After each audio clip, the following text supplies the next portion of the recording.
Hi, this is Rob Plenek at Brutal Iron Gym. Today's workout was calves and legs. So I started with machine calf raises. Nothing overly fancy, just some straight sets of 10 to 14 reps. And then lying leg curls to get my hamstrings opened up. I like to pump them up full of blood, and then the lying hamstring curl on the eccentric, if you control that, it helps to kind of pull open any tight tissues. So I find starting with that machine to be very good for getting fluid flow through the knees and to open up the hamstrings, which then helps hip mobility. So I really like that. I did 3 sets of 16 to 20 reps.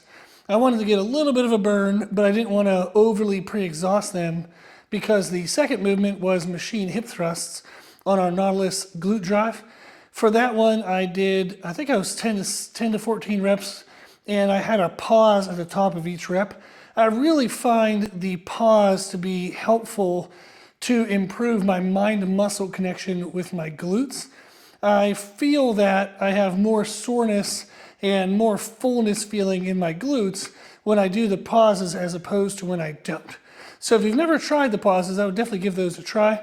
I usually aim for like a 2 count, so I would come up and go 1, 2, down, up, 1, 2. It's probably like a 1 count because you're trying to count under all that weight load stress. But I aim for a 2 count to at least get a 1 count.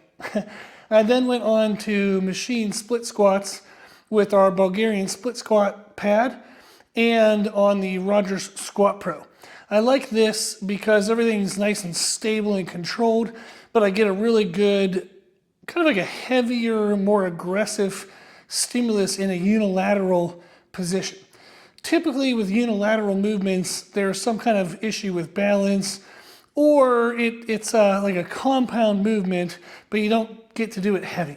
So I like to set up in the machine with the Bulgarian split squat pad because that helps me get a combination of the unilateral movement, but with a heavy loaded stimulus. So I really like that movement to build my adductors. I feel like it really adds width and fullness to the legs. It does target some of my outer quad sweep, but I'm definitely more limited by the adductor and the teardrop muscle as opposed to the outer quad. So that's why today I finished with narrow stance squats on the Rogers Squat Pro. It's because that position with a narrow stance, especially when the adductors and the teardrops are already fatigued, that does get my outer quad sweep.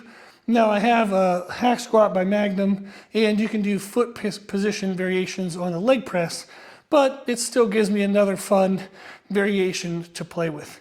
So that was my leg workout today. It was a lot of quads by the end, like my quads are definitely pumped, but it was still very good glutes, very good adductors. So I would consider this a good all-around leg day.